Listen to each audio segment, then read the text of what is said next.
Hello everyone. आज हम लोग पढ़ेंगे, अरे चल रहा है क्या माइक? Hello hello. आज हम लोग पढ़ेंगे इंफॉर्मेशन सिस्टम। देखो लाइन, पहले लाइन देख लो कि लिखा क्या है यहाँ पर। यहाँ लिखा है इंफॉर्मेशन सिस्टम, उसके बाद लिखा है इंक्लूडिंग, इसमें इंक्लूडिंग द रिलेटेड, मतलब इंफॉर्मेशन सिस्टम में इंक्लूडिंग नहीं कह रहा, इंफॉर्मेशन सिस्टम इंक्लूडिंग मतलब इसके साथ अपन किसकी स्टडी करते हैं, किसके अंडरस्टैंडिंग लेते हैं, रिलेटेड बिजनेस प्रोसेस की। ठीक है, और कौन सा, वो भी कौन सा, relevant to financial reporting and communication. ठीक है, तो लाइन लिखी हुई है कि information system including related business process.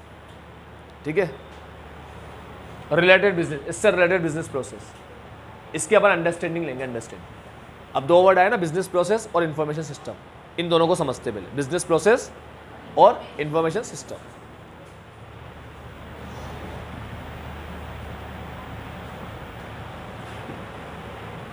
एक बिजनेस प्रोसेस बताता हूं मैं तुम्हें, कहाँ है वो,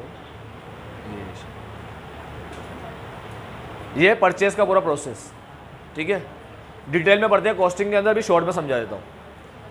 ठीक है, डिटेल में कॉस्टिंग में पढ़ेंगे, लेकिन मैं तुम्हें शॉर्ट में समझा देता हूँ। खैर तुम लोगों ने तो पढ़ रखा है। हाँ, मटेरियल चैप्टर का है।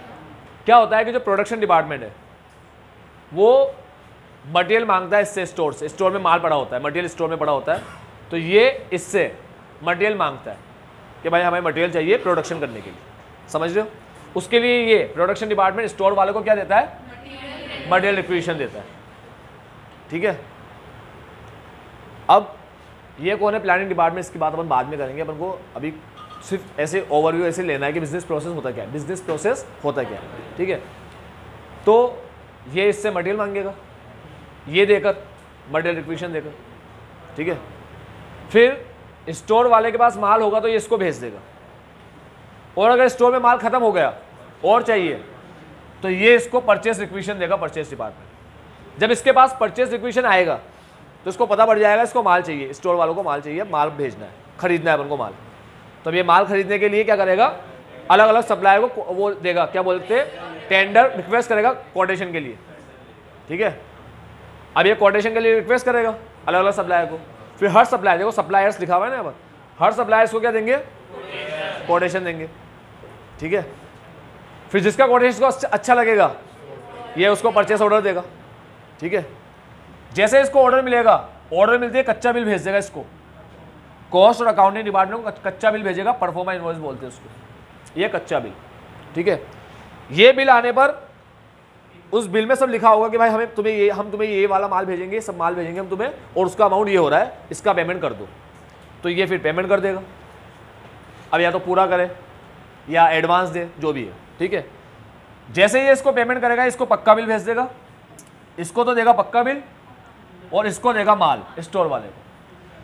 यहां से बिल और माल आएगा, तो बिल आएगा इसके पास, माल जाएगा इसके पास।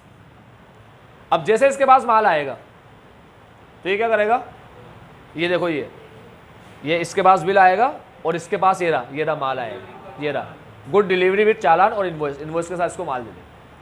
अब माल आते ही ये इसको बताएगा डिपार्टमेंट को, क्योंकि पेमेंट तो इसने किया था ना, तो इसको बताना पड़ेगा ना कि भाई तूने पेमेंट किया है, सही किया है, गलत किया है। तो इसको बताएगा कि हाँ यही माल आया हमारे पास, इतना माल आया। उसको बताने के लिए GRN बनाकर देगा इसको, GRN गुड रिसीव नोट। नहीं, वो मटेरियल रिटर्न नोट है। ठीक है, GRN इसको देगा, इसको सप्लायर वाले को GRN देगा, सप्लायर को बोला गुड रिसीव हो गया, उसको क्या मतलब आया, भाड़ में जाए। ठीक है, चलो इसको GRN दे दिया।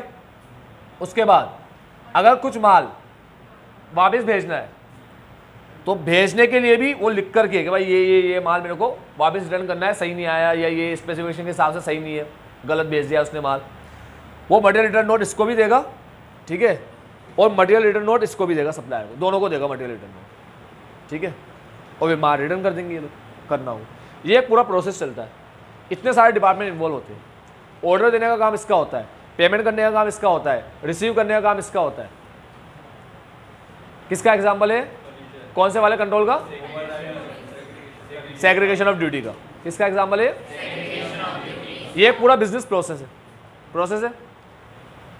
अब ये इसको सब बना कर दे रहा है, गुड रिसीव नोट वगैरह दे रहा है, सब कुछ दे रहा है ताकि ये एंट्री करे। अब तुम समझो स्टोर लेजर के जो क्वेश्चन आते हैं इसमें लिखा होता है इतना माल आया, इतना माल गया, इतना माल आया, इतना माल गया, इतना इशू कर दिया, ऐसा सब लिखा होता है। वो कौन देता है? ये स्टोर वाला देता है इसको। फिर ये उसको पूरा स्टोर लेजर बनाता है उसके लिए। स्टोर लेजर इन्फॉर्मेशन से बनेगा ना, तो ये अकाउंटिंग डिपार्टमेंट क्या करता है? उसका स्टोर लेजर बनाता है उससे। ठीक है, इन सब के पास डिवाइसेस होते हैं, इन सब के पास काम करने के लिए सॉफ्टवेयर होते हैं, सॉफ्टवेयर। ठीक है, इंफॉर्मेशन सिस्टम जो इंफॉर्मेशन को प्रोसेस करते हैं। ठीक है, इसके पास भी इंफॉर्मेशन आ रही है, ये सारी इंफॉर्मेशन आ रही है ना, इनवॉइस आ रहा है, यहाँ से ये दे रहा है GRN, यहाँ से मटेरियल एक्सट्रैक्ट दे रहा है जिसमें मटेरियल के बारे में बता रखा है उसने। तो ये सारी चीज़ें इसके पास आ रही है, ये सारी इंफॉर्मेशन को क्या कर रहा है? प्रोसेस कर रहा है। तो इसके पास क्या होगा? इंफॉर्मेशन सिस्टम होगा। ठीक है, तो ये है बिजनेस प्रोसेस, और इसमें से सबके पास क्या है? Information system. अपने अपने सिस्टम है इनके पास इंफॉर्मेशन को प्रोसेस करने के लिए। समझ गए अभी बिजनेस प्रोसेस क्या होता है, इंफॉर्मेशन सिस्टम क्या होता है? हाँ, बढ़ू यहाँ से आगे। अब ये तो है ही अकाउंटिंग डिपार्टमेंट, तो इसके पास तो पूरा सिस्टम होगा अकाउंटिंग वगैरह करने का, टेली वगैरह जो भी सॉफ्टवेयर वगैरह यूज़ करते होंगे, सारे सॉफ्टवेयर होंगे इसके पास। सेब है, टेली है, कोई सा भी सॉफ्टवेयर होगा इसके पास। ठीक है, चलो दोबारा आते हैं।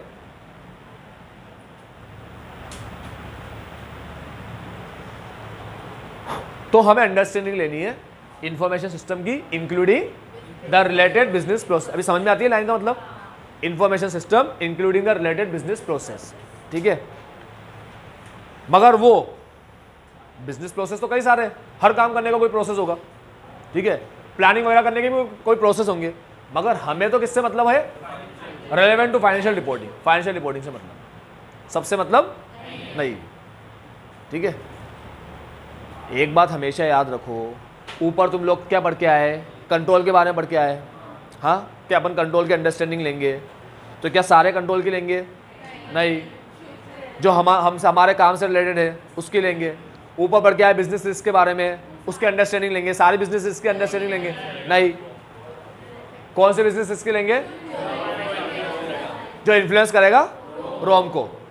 ठीक है, बस वो वाली बिजनेस रिस्क। सबके अंडरस्टैंडिंग लेने नहीं बैठते, क्योंकि सारे बिजनेसेस रोम को अराइज नहीं करते, इन्फ्लुएंस नहीं करते। ठीक है, ऐसे ही हमें अब अंडरस्टैंडिंग लेनी है information system plus related including related business process, इसकी अंडरस्टैंडिंग लेनी। मगर कौन सा?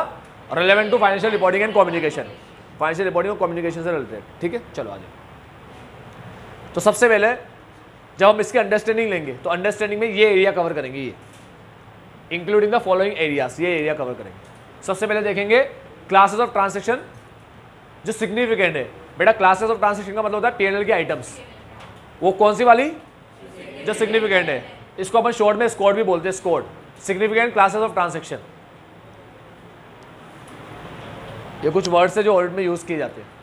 PDC, ठीक है, रोम, DR, CR, IR, IR भी होता है, CR, DR, ऐसे ही है स्कोर। ठीक है, सिग्निफिकेंट क्लासेस ऑफ ट्रांसैक्शन। ठीक है, मेरे को एक बात बताओ, अगर पेटी कैश का अमाउंट है, पेटी एक्सपेंस है, छोटा अमाउंट है, हाँ, तो मुझे उसके कंट्रोल से मतलब है क्या? मुझे उससे ही मतलब नहीं है, उसके कंट्रोल से क्या मतलब रहेगा? हाँ, ऐसे चिंदी विंदी अमाउंट से मेरे को कुछ मतलब रहेगा क्या? तो छोटा मोटा कोई पेटी एक्सपेंस है, उसमें फ्रॉड एरर हो भी गया तो मैं क्या करूँ इसका? हाँ, ऐसा कोई मटेरियल तो होगा, अमाउंट ही ऐसा है जो मटेरियल ही नहीं है अपने आप में। ठीक है, और छोटा सा अमाउंट है, उसमें थोड़ा बहुत हो भी जाएगा तो मेरे को उससे मतलब नहीं है। ठीक है, तो पेटी एक्सपेंस का अमाउंट मैंने देखा है और पिछले सालों में भी देखा है कि थोड़ा सा ही अमाउंट होता है। ठीक है, अब हम करोड़ों में काम कर रहे हैं और थोड़े बहुत लाख का अमाउंट है मान लो, तो ऐसा कोई मैटर करता नहीं है। ठीक है, अब मुझे वो इंफॉर्मेशन सिस्टम और बिजनेस प्रोसेस से मतलब है जो किससे रिलेटेड हो? स्कोर से, सिग्निफिकेंट क्लासेस ऑफ ट्रांसैक्शन से रिलेटेड। इसीलिए बोल रहा है कि जब इसकी अंडरस्टैंडिंग लेने जाओ तो इस एरिया की अंडरस्टैंडिंग लेना, इस वाले, सबकी लेने बैठना मत। तो क्लासेस ऑफ ट्रांसैक्शन जो सिग्निफिकेंट है। ठीक है, डेटा सिग्निफिकेंट। दूसरा बेटा ये जो है ना, ये अकाउंटिंग प्रोसेसर की बात कर रहा है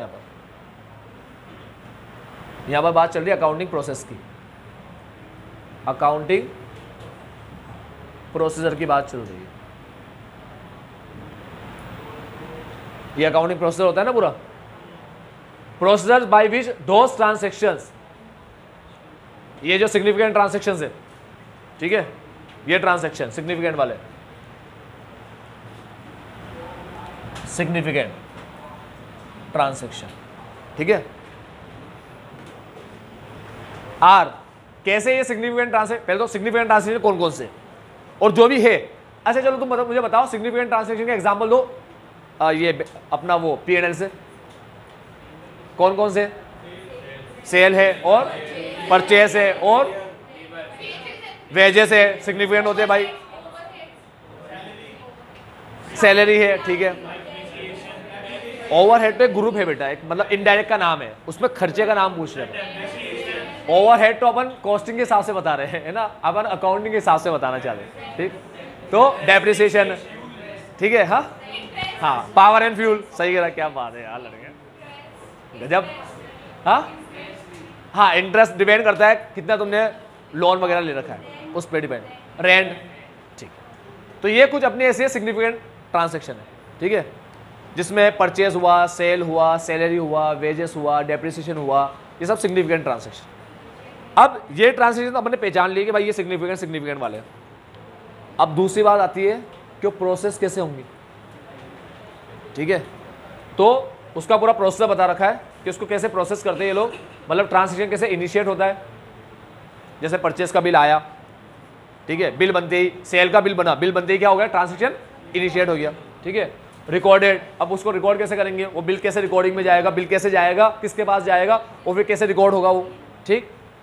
प्रोसेस कैसे होगा, अरे रिकॉर्ड कर दिया, अभी ट्रांसफर करेंगे ना लेजर वगैरह में, तो वो जनरल एंट्री को प्रोसेस कैसे करेंगे। अभी प्रोसेस करने के बाद कोई अगर मान लो एरर वगैरह है, रेक्टिफिकेशन की ज़रूरत है, तो करेक्ट कैसे करेंगे, रेक्टिफाई कैसे करेंगे अगर ज़रूरत है तो, ठीक है। साथ में ट्रांसफर टू जनरल लेजर, वो जनरल लेजर में जाएगा, क्या जनरल लेजर में जाएगा बोले तो, समझ गए ना तुम लोग, बढ़ जाओ आगे। जनरल लेजर में जाएगा मतलब जैसे डेटर है, इंडिविजुअल डेटर अकाउंट में चले गया, अब सन्ड्री डेटर में जाएगा, जनरल लेजर में जाएगा उसका, ठीक है। ऐसे क्रेडिटर में, इंडिविजुअल क्रेडिटर में उसका एंट्री हो गई, अब सारे मिलके जाएंगे जनरल लेजर के अंदर, ठीक है।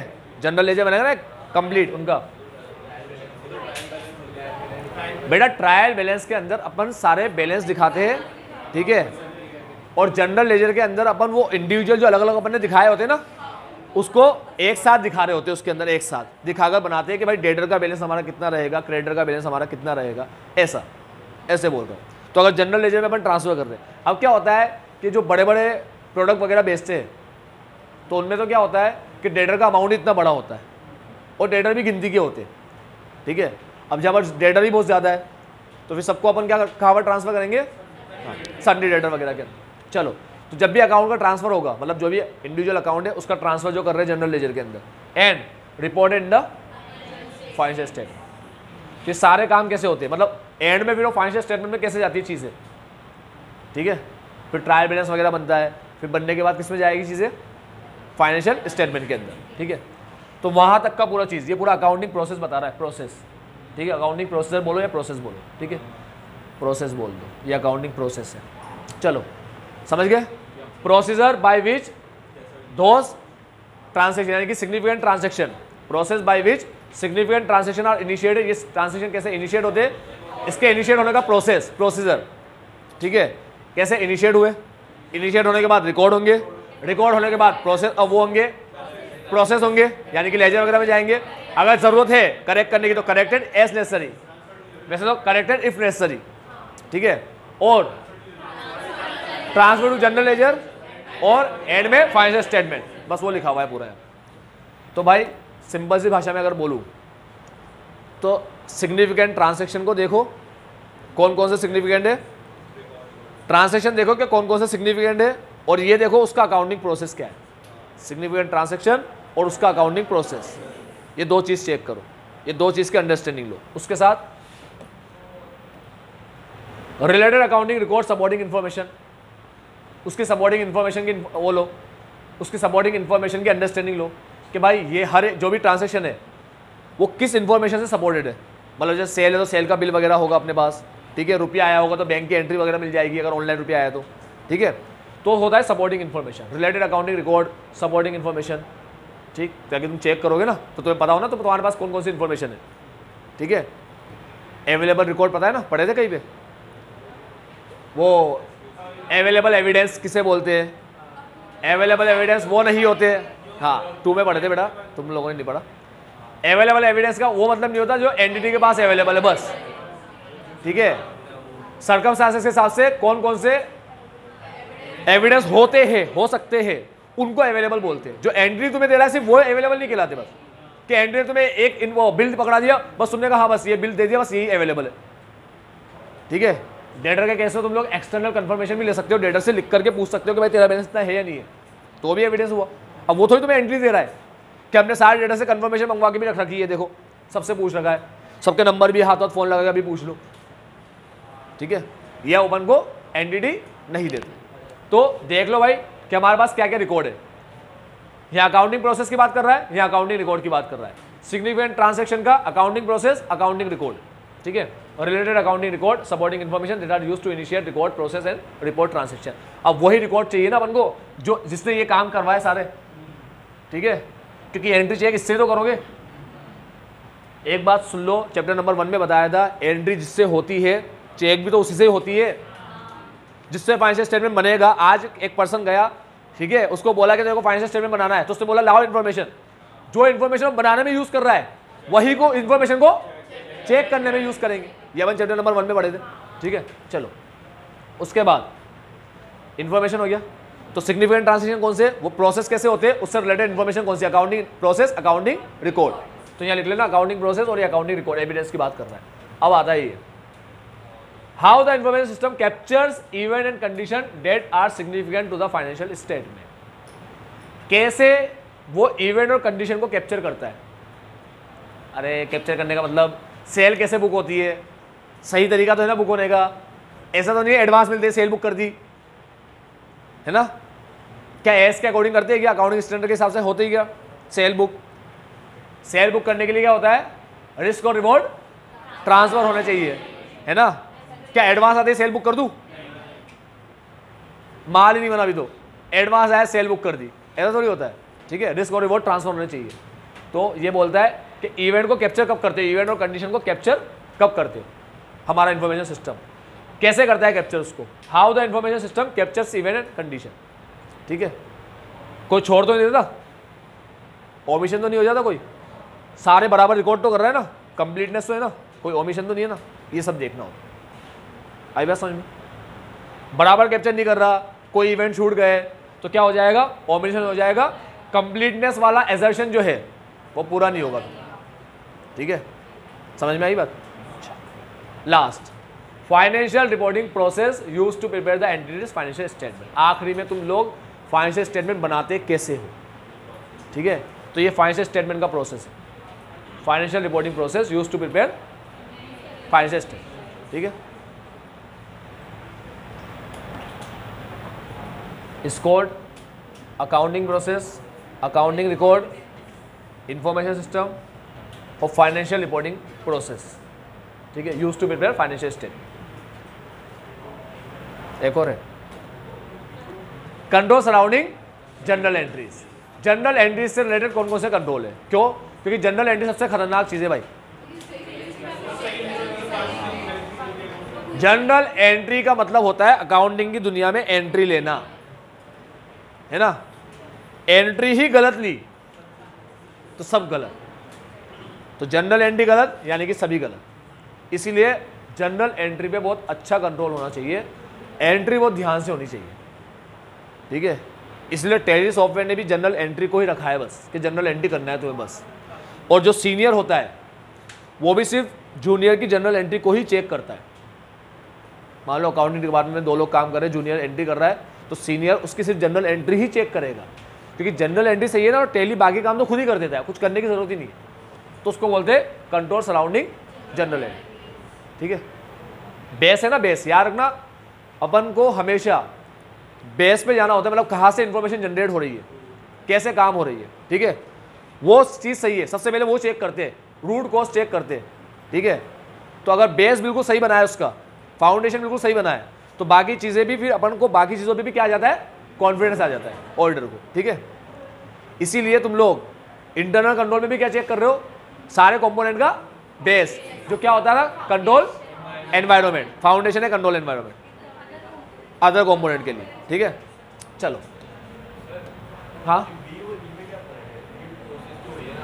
बी और ई में, अरे बी में तो ट्रांजैक्शन को कैसे प्रोसेस किया जाता है और ई के अंदर फाइनेंशियल रिपोर्टिंग में फाइनेंशियल स्टेटमेंट बनेगा भाई।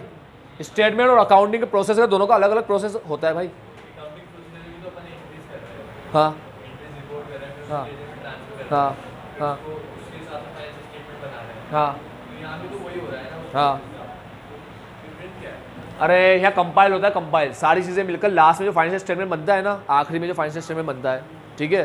तो बनने का तुम्हारा तरीका कैसा है, कैसे बनता है फाइनेंशियल स्टेटमेंट, फाइनेंशियल स्टेटमेंट में सारी आइटम कैसे आती है, कैसे उसको रिव्यू करते हो, कोई आइटम गलत तो नहीं है, कैसे पता लगाते हो तुम लोग कि कोई गलत चीज़ तो नहीं आ रही, क्या हो रहा है क्या नहीं हो रहा।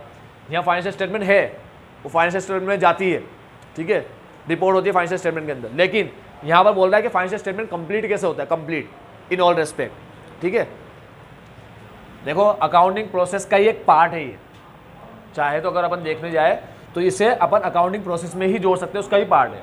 लेकिन इन्होंने इस चीज़ को एक अलग से करके बता रखा है कि फाइनेंशियल स्टेटमेंट एक अलग चीज़ है, ठीक है। तो क्या है, सबसे पहले अपन लोग चेक करेंगे, बड़ा सिंपल चीज़ है, ऐसा कोई तुम्हें न्यूमेरिक्स की जरूरत नहीं पड़ेगी। सबसे पहले देखो सिग्निफिकेंट चीज़ें कौन सी है जिस पे तुम्हें फोकस करना है। अब जो सिग्निफिकेंट चीज़ें उनका इनका रिकॉर्डिंग सिस्टम कैसा है, अकाउंटिंग सिस्टम कैसा है उससे रिलेटेड, ठीक है, अकाउंटिंग कैसे करते हैं और साथ में उससे रिलेटेड एविडेंस क्या क्या होते हैं, तो किस एविडेंस को लेके कैसे अकाउंटिंग करते हैं, तो किस एविडेंस को लेके कैसे अकाउंटिंग करते हैं, एविडेंस फिर अकाउंटिंग प्रोसेस, ठीक है। अब ये हो गया, उसके बाद अकाउंटिंग हो गई उसकी। अब ये अकाउंटिंग होने के बाद एविडेंस के हिसाब से अकाउंटिंग हो गई और ये अकाउंटिंग होने के बाद अब जाएगा फाइनेंशियल स्टेटमेंट के अंदर पूरा कंप्लीट। तो फाइनेंशियल स्टेटमेंट का तरीका कैसा होता है और उसके पहले इंफॉर्मेशन सिस्टम कैसे कैप्चर करता है इनको, इन इवेंट को। तो सिग्निफिकेंट चीज़ें कौन कौन सी है, ठीक है, कैसे इंफॉर्मेशन सिस्टम उसे कौन से एविडेंस से उसे कैप्चर करता है, कौन से एविडेंस से इंफॉर्मेशन सिस्टम कैप्चर करता है, ठीक है, और कैसे उसको प्रोसेस करता है, कैप्चर करके प्रोसेस करता है, ठीक। तो ऐसे पढ़ो इसको कि इस कोड को, कौन कौन से कोड है, सिग्निफिकेंट ट्रांजैक्शन कौन कौन से, उसको इंफॉर्मेशन सिस्टम कौन से एविडेंस से कैप्चर करता है, इंफॉर्मेशन सिस्टम कौन से एविडेंस से कैप्चर करता है, और फिर कैप्चर कर लिया एक बार तो इसको रिकॉर्ड कैसे करता है, ठीक है। रिकॉर्ड करने के बाद फाइनेंशियल स्टेटमेंट में कैसे जाते हो, ठीक है। और रिकॉर्डिंग में सबसे पहले चलो ऐसे बोलो कि वो रिकॉर्ड कैसे करता है, सबसे पहले क्या करता है, जर्नल एंट्री, और अंत किस पे होता है, फाइनेंशियल स्टेटमेंट। ऐसे बोल लो इसको, ठीक है। तो ये पूरा एक सीक्वेंस बन जाएगा और आराम से याद रहेगा, ठीक है। क्या सीक्वेंस बना कि सिग्निफिकेंट जो ट्रांजैक्शन होते हैं उसको हमारा जो इन्फॉर्मेशन सिस्टम है वो कौन से एविडेंस से कैप्चर करता है, इन्फॉर्मेशन सिस्टम और एविडेंस, ठीक है। कैप्चर करने के बाद कैसे रिकॉर्ड करता है, मतलब रिकॉर्डिंग प्रोसेस क्या है उसका, पहले क्या होता है जनरल एंट्री, फिर अंत में क्या बनता है फाइनेंशियल स्टेटमेंट, ऐसे उसको रिकॉर्ड करता है जनरल एंट्री से लेकर फाइनेंशियल स्टेटमेंट तक, ठीक है।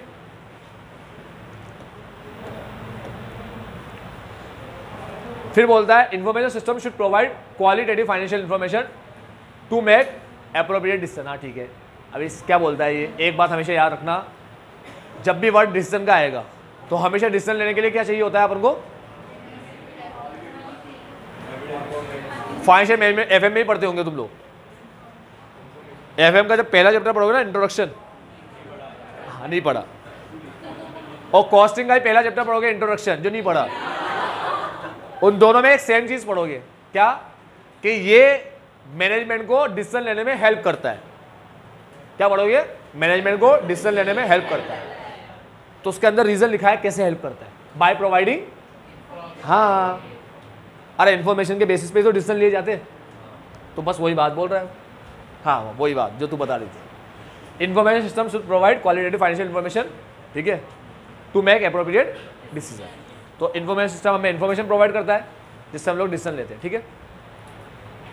How the entity communicate financial reporting roles and responsibility, it may take such forms as policy manual. हाँ अब देखो क्या बोलता है वो, अच्छी बात बोलता है, इसकी भी अंडरस्टैंडिंग लो, किसकी, how the entity communicate financial reporting roles and responsibility.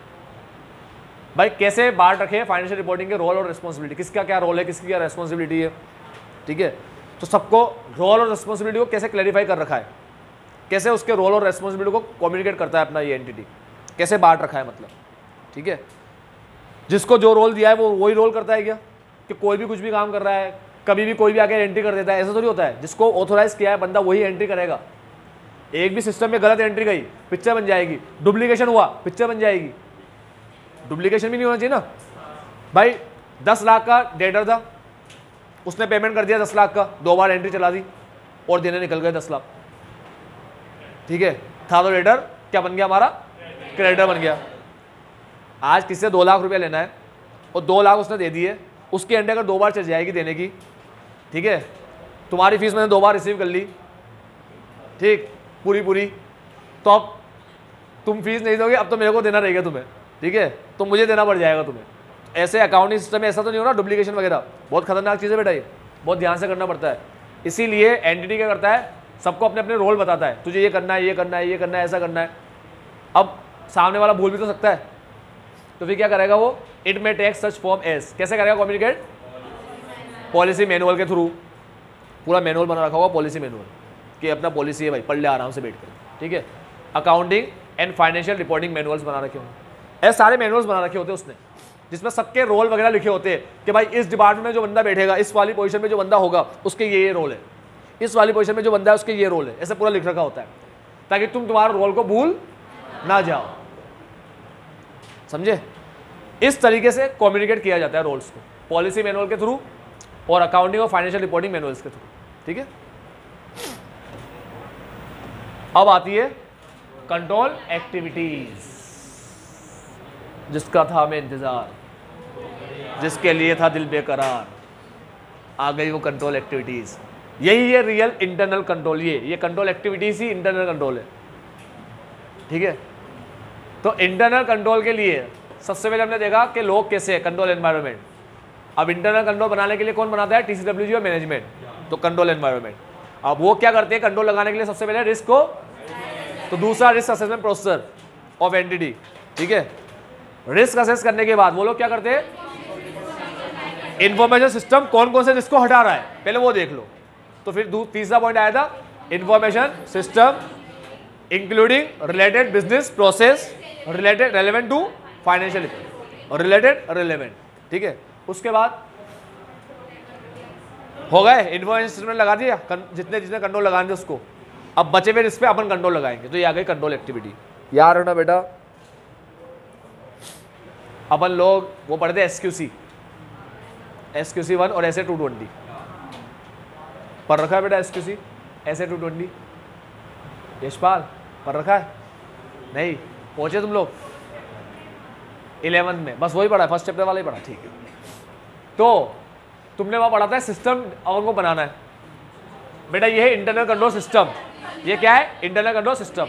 System का मतलब होता है, सिस्टम कंसिस्ट करता है पॉलिसी और बस हर जगह सिस्टम का एक ही मतलब होता है, पॉलिसी प्रोसेसर को जो कंसिस्ट करे, पॉलिसी प्रोसेसर मिलकर बनता है सिस्टम। तो सिस्टम नहीं बनाते, क्या बनाते, पॉलिसी प्रोसेसर, वही क्या कहलाता है, सिस्टम। समझ गए, सिस्टम में रहने का। Audit requires an understanding of only those control activities related to score. Score से रिलेटेड कंट्रोल को ही देखेंगे, ये मैंने ऊपर ही बता दिया, ठीक है। तो ऊपर अंडरस्टैंडिंग ली स्कोर की, नीचे देखेंगे उसके कंट्रोल को।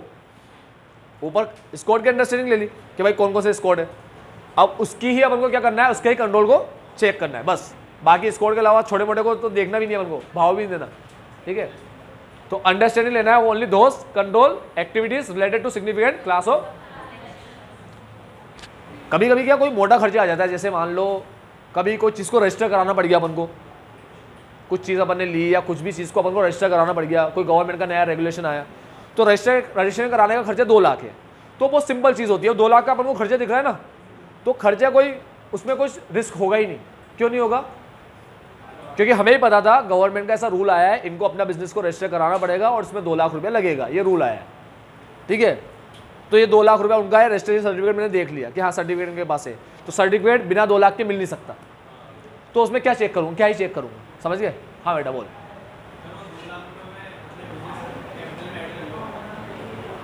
बाद में पढ़ेंगे, रिस्क नहीं है अभी, ये बात कर रहे हैं, ठीक है?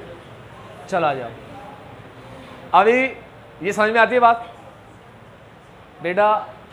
तुम्हें पढ़ाई सिर्फ ऑडिट से रिलेटेड करनी है, ठीक है, और उसमें फाइनेंशियल रिपोर्टिंग से रिलेटेड ही बात करनी है। आ जाओ, audit requires an understanding of only those control.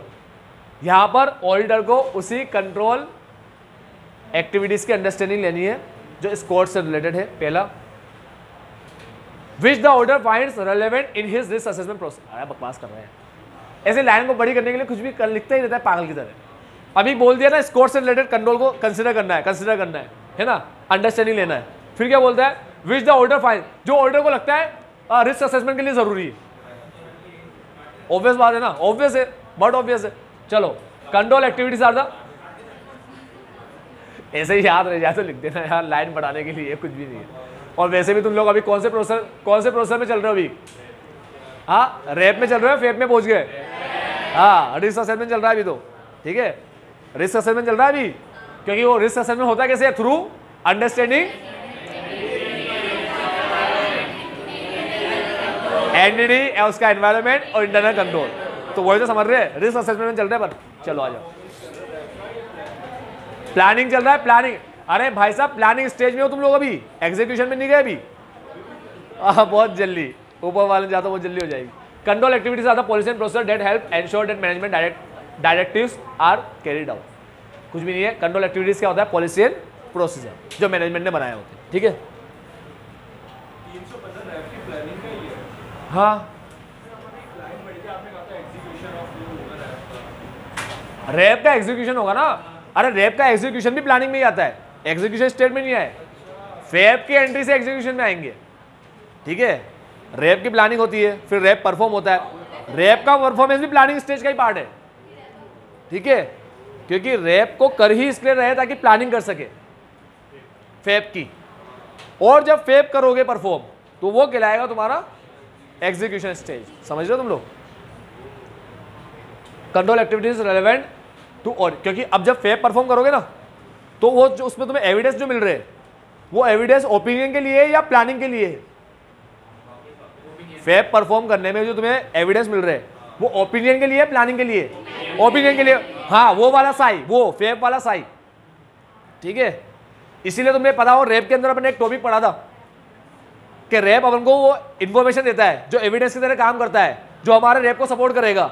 In addition तुम लोग एविडेंस ऑब्टेन कर सकते हो। देखो, रैप हमें साई नहीं देता, लेकिन दे सकता है, मिल जाए तो काम करते करते ऊपर पढ़ते रहेगा टॉपिक, ठीक है?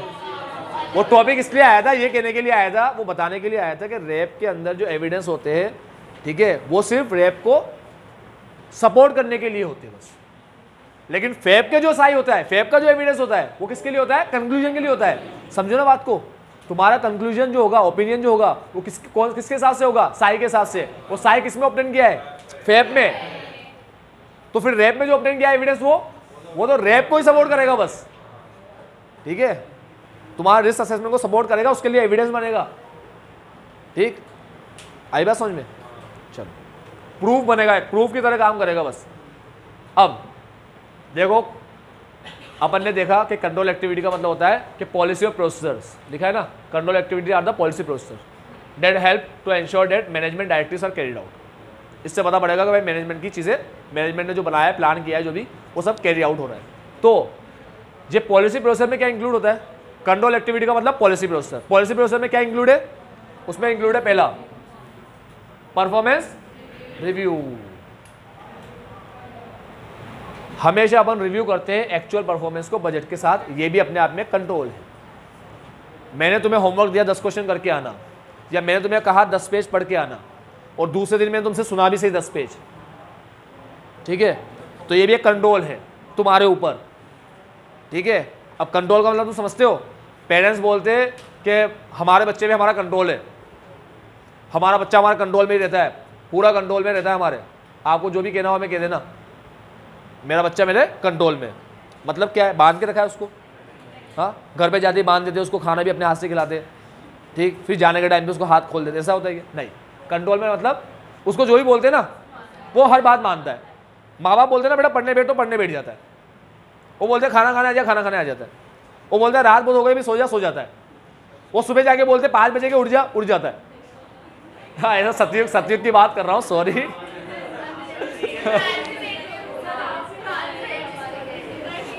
अपूर्व है ऐसा बच्चे जो माँ बाप की सारी बातें मानता है, माँ बाप के कंट्रोल में, ठीक है।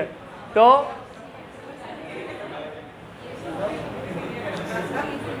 अपूर्व गलत पैदा हो गया है बेटा कलयुग के अंदर। तो अच्छी बात है, माँ बाप की बात माननी चाहिए, तभी जाकर आगे बढ़ोगे। तो अब मेरी बात ध्यान सुनो तुम लोग।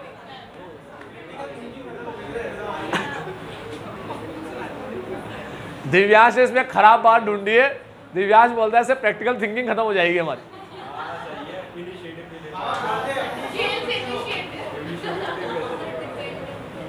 चलो मेरी बात सुनो, इसमें मैं आगे बात करूंगा, बहुत बड़ी बात करेंगे इसके ऊपर अपन, ठीक है। देखो, हर चीज माँ बाप से पूछ के नहीं करनी चाहिए, इसके 2 मीनिंग होते हैं, ठीक है। एक वो गलत जो तुम समझ रहे हो, एक वो सही जो मैं बताना चाह रहा हूं। हर चीज माँ बाप से पूछ के नहीं करना चाहिए, इसका मतलब ये नहीं कुछ भी काम कर रहे हो हम आपसे नहीं पूछेंगे, ठीक है। घूमने चले गए, 8-10 दिन बाद आए, माँ बाप ने थप्पड़ मारने लगे, माँ बाप तू घूमने चला गया बिना बताया, और बताया भी नहीं। सर ने बोला था हर चीज माँ बाप से नहीं पूछनी चाहिए। अरे हर चीज माँ बाप से नहीं पूछनी चाहिए का मतलब होता है कि आज अपन कोई भी छोटा छोटा काम कर रहे हैं तो मम्मी पापा से पूछ रहे ये कैसे करूँ, ये कैसे करूँ, ये कैसे होगा, ये बता दो, वो बता दो। खुद भी तो करो कुछ, ठीक है। खुद की तरफ से भी तो कोई इनिशिएटिव लो, वो होता है। ऐसे नहीं कुछ भी कर रहे हो। हाँ, एक बंदा भैया लड़की को लेकर आ गया, बहू है आपकी, बेटा माँ के कदम छुओ।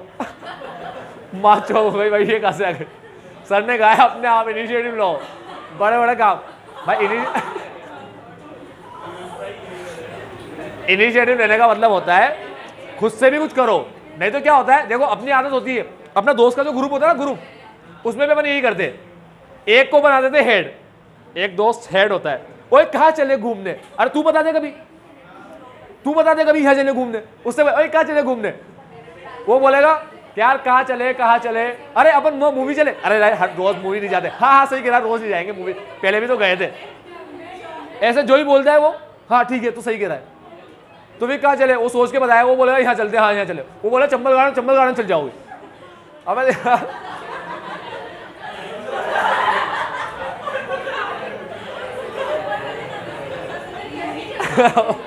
अबे लो तुम लोग पढ़ लो यार, तुम लोग पागल ही हो गया यार। अपन पढ़ लेते हो, हेलो बेटा वो कहाँ जा रहे हो तुम लोग, ये ठीक है नवलिंदु लड़का होते लपड़ देता मैं आगे तरह को, मस्ती का कर रहे, सुनना पढ़ रहे हैं अपन, प्लानिंग स्टेज से बाहर निकलना है। चलो आ जाओ, सुनो ध्यान से, परफॉर्मेंस रिव्यू, ध्यान से सुनना शांति से, पता नहीं कैसा जोश आएगा तुम्हारे अंदर। परफॉर्मेंस रिव्यू के अंदर रिव्यू करेंगे एक्चुअल परफॉर्मेंस का बजट के साथ। ये भी अपने आप में कंट्रोल है, समझो बात को। मेरे को पता ही नहीं पड़ेगा कि तुम लोगों की एक्चुअल परफॉर्मेंस बजट के साथ चल रही है नहीं चल रही, तो मैं कैसे तुम्हें इंस्ट्रक्शन दूंगा, मैं कैसे तुम्हारे ऊपर प्रेशर डालूंगा, समझ में आ रहा? मतलब मेरे को पता ही नहीं बच्चा घर में पढ़ रहा है नहीं पढ़ रहा, तो कैसे माथे आऊंगा उसके? अब माथे नहीं आऊंगा तो बेशरम मतलब मैं माथे नहीं आऊंगा तो बच्चा कहाँ से पढ़ेगा? 10 बार सुनाने पे तो कोई बच्चा पढ़ता है, कभी कभी तो कुछ बच्चे ऐसे भी होते हैं 10 बार सुनाने पे पढ़ते हैं, ठीक है।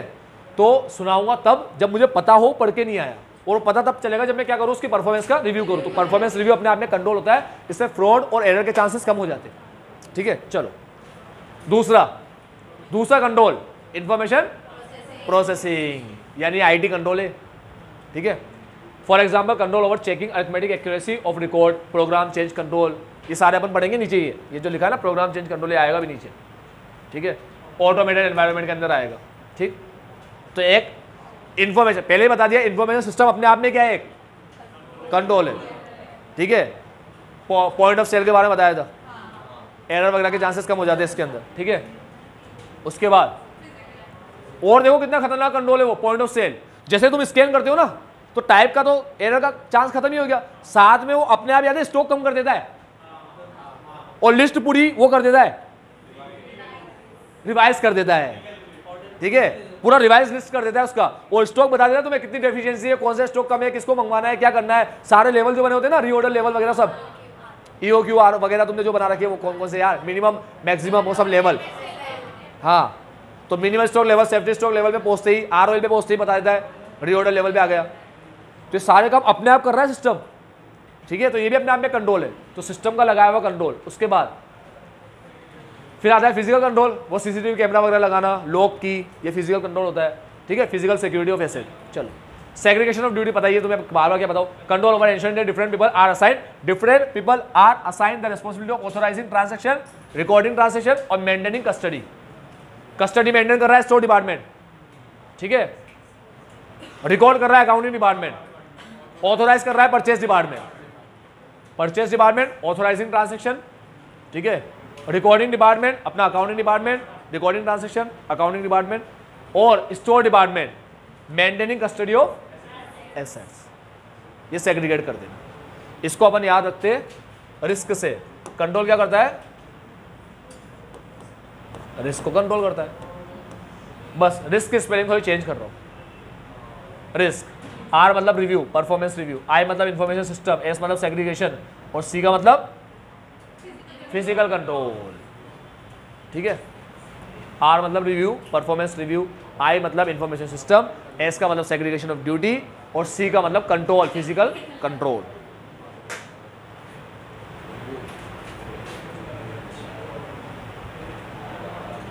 फिर आता है लास्ट मॉनिटरिंग ऑफ कंट्रोल। अब कंट्रोल को मॉनिटरिंग होगा, ठीक है। मॉनिटरिंग का मतलब होता है कि जो जो कंट्रोल लगाए गए, जैसे जैसे बताया गया, हमने कहा 3 लोग अलग अलग काम करेंगे, ठीक है। हमने कहा ऑर्डर परचेज डिपार्टमेंट करेगा, तो क्या वही कर रहा है क्या, ऑथोराइज वही करता है क्या रिकॉर्डिंग का काम अकाउंटिंग डिपार्टमेंट ही करता है क्या, ठीक है। क्या कस्टडी स्टोर डिपार्टमेंट ही देखता है क्या, ठीक है। तो मॉनिटरिंग का काम आ गया अभी। तो सारे काम बराबर चल रहे हैं क्या कंट्रोल को रिवाइज करने की जरूरत है क्या। यार देखो, एंटिटी के एनवायरनमेंट में चेंज आएगा, एंटिटी में कोई चेंज आएगा, तो उसकी वजह से कंट्रोल में भी उसी बार चेंज आता है, ठीक है। मान लो स्मॉल एंटिटी है तो सेग्रीगेशन कर नहीं सकता, अब धीरे धीरे उसका बिजनेस बढ़ रहा है, स्केल बढ़ रहा है उसका, ठीक है। तो स्केल बढ़ते कई लोग आए, अब जरूरत पड़ेगी ना उसको क्या करने की, सेग्रीगेशन की, और अब वो कर भी पाएगा, ठीक है। तो कोई कंट्रोल हटाना है क्या, कोई कंट्रोल नया लगाना है क्या, ठीक। उसे वो सब किस में आता है, understanding of the major activities that the entity uses to monitor internal control. अब मॉनिटर को अपन अंडरस्टैंड करेंगे, ठीक है। Monitoring of control is the process to assess the effectiveness of internal control. हाँ, ये सबसे इंपॉर्टेंट चीज है। मॉनिटरिंग भी एक प्रोसेस है, ठीक है, और इंटरनल कंट्रोल भी एक प्रोसेस है। मॉनिटरिंग भी एक प्रोसेस है। ये प्रोसेस क्या होता है, यहां पर अपन इंटरनल कंट्रोल की का इफेक्टिवनेस या एफिशिएंसी, इंटरनल कंट्रोल के इफेक्टिवनेस टाइमली बेसिस पे ओवर द टाइम चेक करते, टाइम टू टाइम चेक करते, ओवर टाइम। इंटरनल कंट्रोल के इफेक्टिवनेस को असेस करना ओवर टाइम, ठीक है, या इंटरनल कंट्रोल परफॉर्मेंस बोलो। ओवर टाइम लगाना जरूरी है। एक बार असेस करने से मॉनिटरिंग नहीं होता, ठीक है। आज पूछ लिया बस, अब 2-3 महीने से कुछ पूछ नहीं रहा तुमसे, पूछ तो लिया था 2 महीने पहले, बस होमवर्क करके आया नहीं आया, 2 महीने पहले पूछ लिया था, 2 महीने पहले सुन तो लिया था तुमसे ऑडिट, तुम पढ़ के आया नहीं आया, बस अब तो पढ़ ही रहे होंगे, रोज पूछ लूंगा कभी भी 2-3 महीने बाद। ऐसा होता है क्या, नहीं, ओवर टाइम। तो इंटरनल मॉनिटरिंग एक प्रोसेस होता है जिसमें अपन लोग इफेक्टिवनेस को असेस करते हैं, internal control performance over time, ठीक है। अभी एक और चीज बाकी है, एंड टेकिंग नेसेसरी, ये भी मॉनिटरिंग का ही पार्ट है। अरे ऐसी मॉनिटरिंग किस काम की जिसमें तुम्हें कुछ मिल रहा है, कुछ कमी दिख रही है, डेफिशिएंसी दिख रही है, और तुम रेमेडियल एक्शन नहीं ले रहे, वो मॉनिटरिंग काम की है क्या, नहीं, ठीक है। इसके बिना मॉनिटरिंग कुछ काम की नहीं है। तो ये भी प्रोसेस का ही पार्ट है ये। तो ये पूरा प्रोसेस ऐसा हुआ कि प्रोसेस किस चीज़ का है, मॉनिटरिंग प्रोसेस। इसमें क्या होता है, हम लोग असेस करते हैं और साथ में करेक्टिव एक्शन लेते हैं। असेस करना और एक्शन लेना, ये 2 चीज़ होती है। क्या असेस करना, effectiveness of internal control performance over time, और हाँ क्या एक्शन लेना, रेमेडियल एक्शन लेना, ठीक है। तो असेस करना और एक्शन लेना, ये 2 चीज़ का मिलकर प्रोसेस मॉनिटरिंग बनता है, ठीक है। Modifies age appropriate for change in condition, condition में चेंज आने की वजह से अपन को कंट्रोल को मॉडिफाई करना पड़ जाता है उसके बाद, ठीक है। वो एग्जांपल दे रखा है। अब बोलता है management accomplishes monitoring of control through, कैसे करता है मॉनिटरिंग मैनेजमेंट, ये तुम्हें बता रहा है कि मैनेजमेंट कैसे करता है, ताकि तुम्हें पता पड़ जाए कि कैसे करता है, तो तुम उस चीज़ को देखो कि वैसे ही कर रहा है नहीं कर रहा, दो तरीके, पहला थ्रू ऑनगोइंग एक्टिविटी, ठीक है, दूसरा सेपरेट इवेल्यूएशन। ये दो तरीके, एक ऑनगोइंग एक्टिविटी, एक सेपरेट इवेल्यूएशन और कॉम्बिनेशन ऑफ टू। क्या होता है ऑनगोइंग एक्टिविटी? बेटा ऑनगोइंग एक्टिविटी होता है काम चलता जा रहा है, हम देखते जा रहे हैं, बस ऑनगोइंग एक्टिविटी। भाई उनको बोला ऐसे ऐसे काम करना है, अब वो काम कर रहे हैं, मैं आया, ठीक है, वो सारे खड़े हो गए रेस्पेक्ट देने के लिए, मैंने कहा बैठो बैठो तुम तो अपना काम करो, मैं देखने आया तुम कैसे कर रहे हो। यानी टीचर पढ़ा रहा है, प्रिंसिपल बाहर आके खड़ा हो गया, ऑनगोइंग एक्टिविटी। वो पढ़ा रहा है, नॉर्मली क्लास चल रही थी, प्रिंसिपल राउंड पे आया, आके खड़ा हो गया बाहर, देख रहा है कैसे पढ़ा रहा है बच्चों को, बच्चे कंट्रोल में है या नहीं है इसके टीचर के, ठीक है। तो ये क्या हुआ ऑनगोइंग एक्टिविटी। समझ गए ना ऑनगोइंग क्या होता है?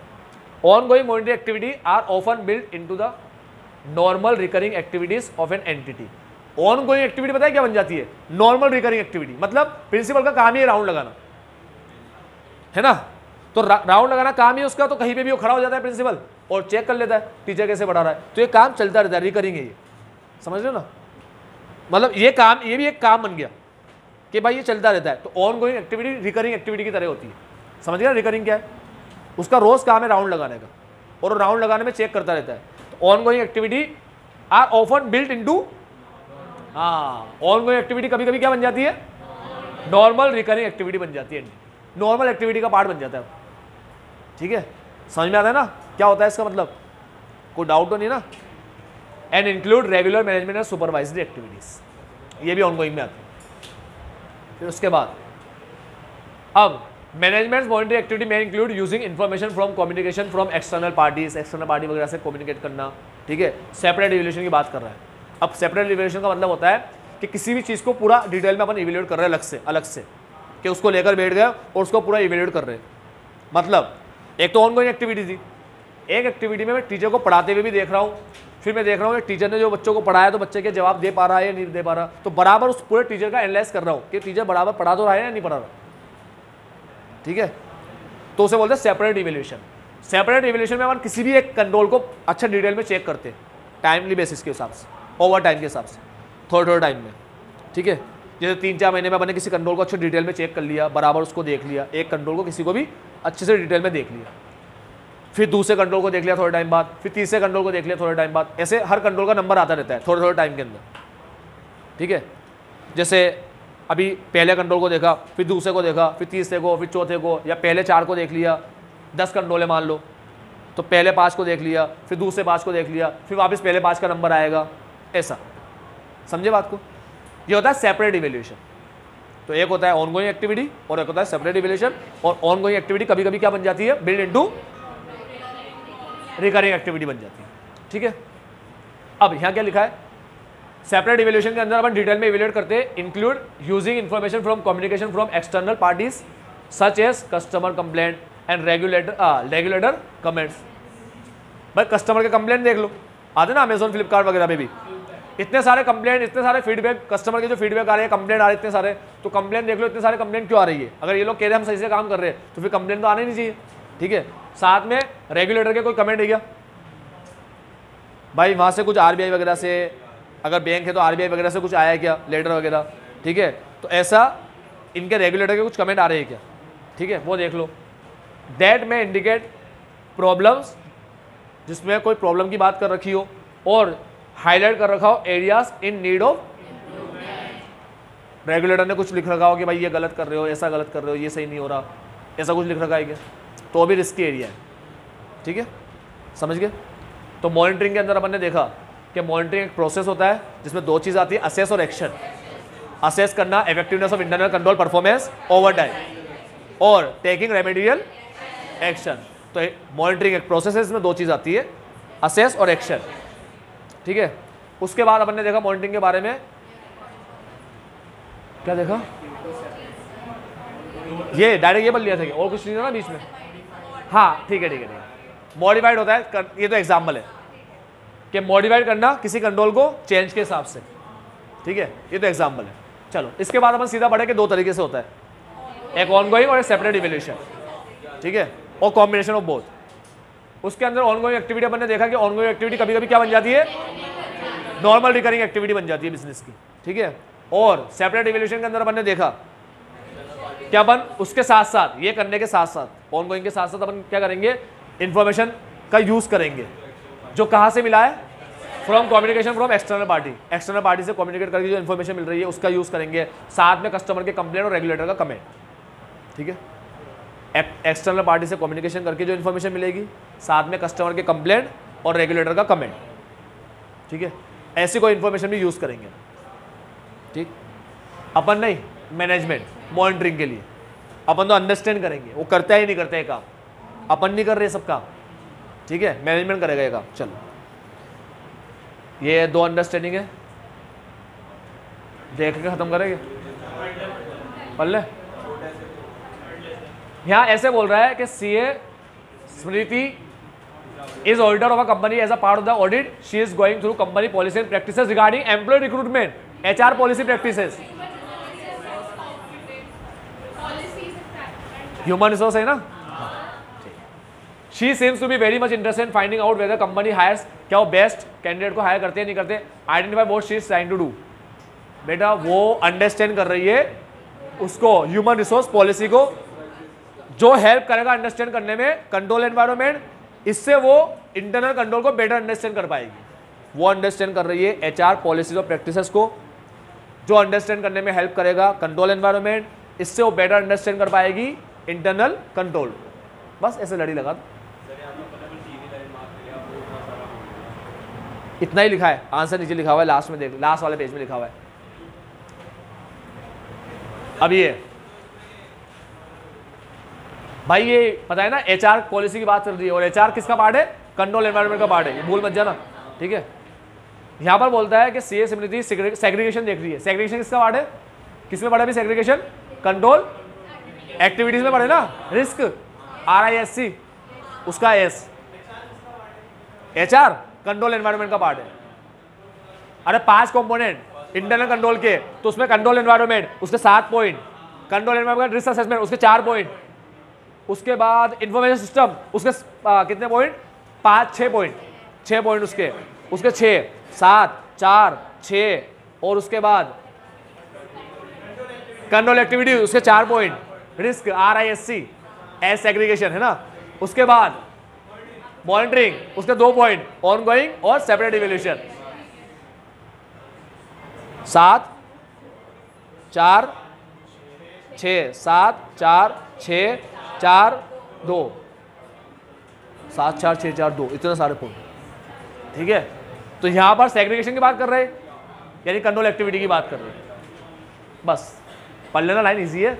कंट्रोल एक्टिविटी की बात कर रही है, सेग्रीगेशन की बात कर रही है, तो सेग्रीगेशन समझ के कंट्रोल एक्टिविटी समझना चाहती है, कंट्रोल एक्टिविटी समझकर क्या समझेगी वो, अल्टीमेट इंटरनल कंट्रोल। अरे समझो, समझ रहे हो तुम लोग, इंटरनल कंट्रोल के 5 के हर एक पॉइंट, 7 4 2 7 4 6 4 2 है ना, वो सारे समझ गए।